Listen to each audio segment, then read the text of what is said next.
Okay, good morning, guys. Today we're going to be talking about something that somewhat divides agents, confuses vendors, and is very rarely explained honestly. Co-agents, conjunction agents, often they're positioned as collaboration, they're sold as more exposure, and they're usually framed as in the vendor's best interest. But are they? Stay tuned.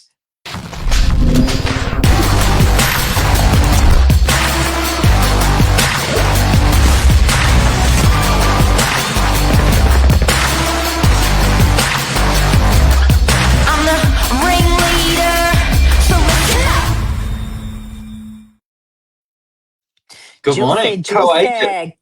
Good morning. How are you? I'm well. How are you? I'm good on this beautiful sunny morning here in Sydney.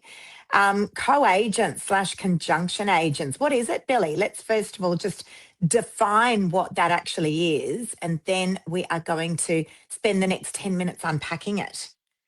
Yeah, the idea of a conjunction agency agreement or having a co-agent on the listing, as you said, is reported in the marketplace as an offering where you get double the exposure, two agents working for you, not one. It is a special agreement because it brings in the co-agent to work under the same campaign, and generally it's 50-50, or that's the way it's sort of described to the vendor.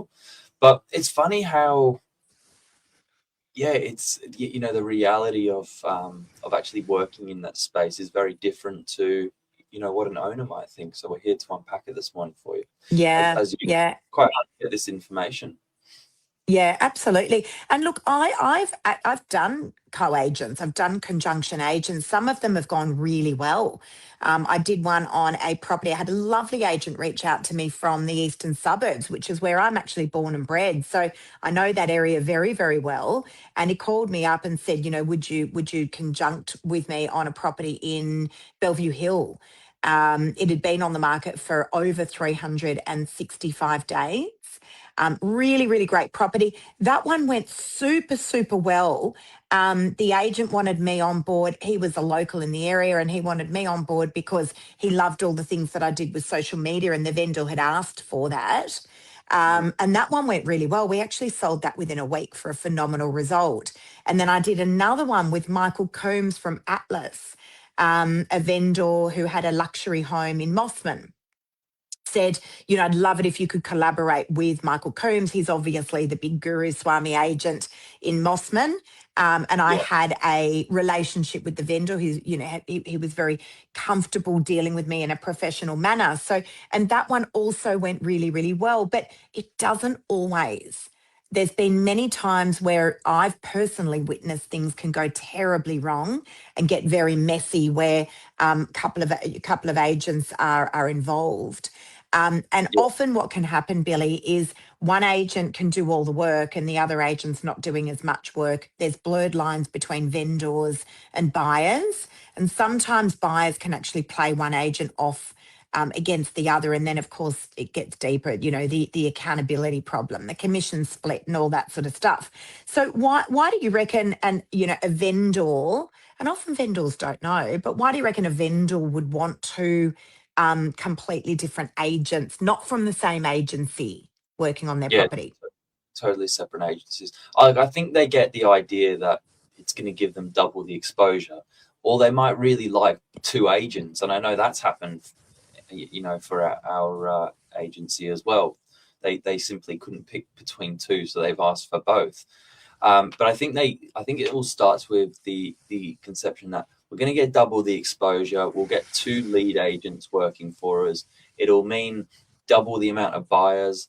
But we're going to sort of get into what the reality looks like behind the scenes, because it's not actually always that. Sometimes it's more confusing for buyers. It's a mixed message in the marketplace. Could not agree more. And I reckon that is the number one factor why a vendor would want two completely different agents. We're not talking about agents from the same agency, guys. We're talking about two completely different agents from two different agencies. So, but I agree. I think, a vendor would automatically assume, well, I'll have Lisa from Novak and I'll have Joe Blow from, Smith Real Estate. And together, the two of them are just going to be a powerhouse. But it's not always the case. Again, I've seen plenty of times when it's gone well. I've personally done that myself. But there's also been plenty of times when it has not gone well. And at the end of the day, as real estate agents, we are there to act in the best interests of the vendor. I had a vendor reach out to me a couple of weeks ago asking if I would co-agent. Actually, I've had it happen twice in the last couple of weeks. And I had to explain to them that I honestly do not believe that is acting in their best interest. I asked them why, and it was exactly what you mentioned, Billy, about the buyer exposure. Oh, they've got a big expat buyer pool and Chinese buyer pool and, whatever it may have been. And I just said, look, I'm really, really sorry. It's not going to work out. That's not me acting in your best interest. And then I had another vendor who explained it to me very, very differently for their own personal reasons. I actually agreed to do that. So I knew the agent. I have absolute respect for the agent, and I felt that we'd be a good fit working together, and that we would be representing the vendor really, really well. I think one of the other big issues is accountability. When the feedback is poor, what is everyone just like finger pointing at each other? Is everyone turning up to do the open homes together? When the price guide is wrong, or there's mixed messages for the marketplace, or the market's changed and one agent says, well, I think we should be doing this, and the other agent says, I disagree, I think we should be doing that. What do you think, Billy? Well, of course, it's, how do you actually evenly distribute 50% of work? You're never going to have it perfectly. It's either going to be one person, and this is the way it generally goes, that deals with all of the buyers to ensure that every buyer is serviced well and very well streamlined. But with that, then that means, that said agent generally takes majority of the online marketing presence, which never bodes well. Or it means that the other agent is then working tirelessly in the background, dealing with reporting everything to the vendor. And obviously with that, it involves communication going down the line through the thread of being passed along. And it just sometimes adds an extra layer of work where sometimes then communication can be miscommunicated down. So and then offers, I'm so sorry, I didn't mean to cut you off, but offers with buyers as well, are they calling me and then hoping that they're going to call the co-agent and maybe hear something different from them?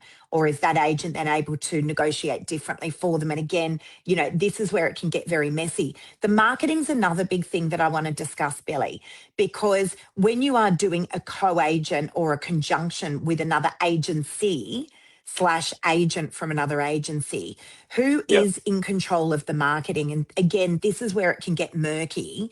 And, it's always coming back to, are we acting in the best interest of the vendor? How are we acting in the best interest of the vendor at every single point? So the marketing, again, the best co-agency that I did was with Atlas, Michael Coombs, on that big luxury property in Mossman. And it was awesome. Michael was wonderful to work with. In fact, I must send him this. He'll love it.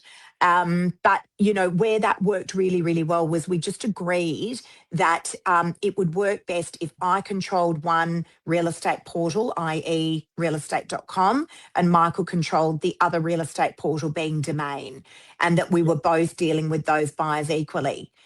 Because there was every opportunity that the one buyer would go to two of those real estate portals and put through the same inquiry to two different agents, maybe hoping that they were going to get two different answers. Then there was the signboard, then there was the brochures, then there was, so you better make sure that you've got a wonderful relationship that is totally transparent, and there needs to be an enormous level of trust there. But at the end of the day, it's, are we acting in the best interest of the vendor? Yeah, that's right. And truly, do we think that's going to get them the best result? Otherwise, simply give your advice early on to say, look, this is not what we feel is in your best interest and what we want to be a part of. Because an agent will love to work exclusively for a vendor. No agent has ever said, can we half the commission and do half the work for half the representation? Just, when you've got 100% of someone for the 100% of the campaign, that's often where you see a really good result, unless I think it's like an out of area agent collaboration, or someone just bringing a different set of skills in, which is totally understandable. I 100% agree. And then, of course, I had a client who asked me a couple of weeks ago, what happens there with the commission? And look, at the end of the day, that is a conversation between you and the co-agent to split the commission however you see fit. And also, of course, to have that conversation with your vendor as well. I mean, if they're getting two exceptionally experienced agents for half the price of each agent, you kind of got to just shrug your shoulders and go, well, is that where my time is best spent? But again, that's all upon agreeing with each other. But I think, here's the question that really just cuts through everything. If you are, selling your property, would you want two agents, or would you want one exceptional agent who fully backs themselves? Because, we certainly don't need to collect a whole lot of agents to sell a property.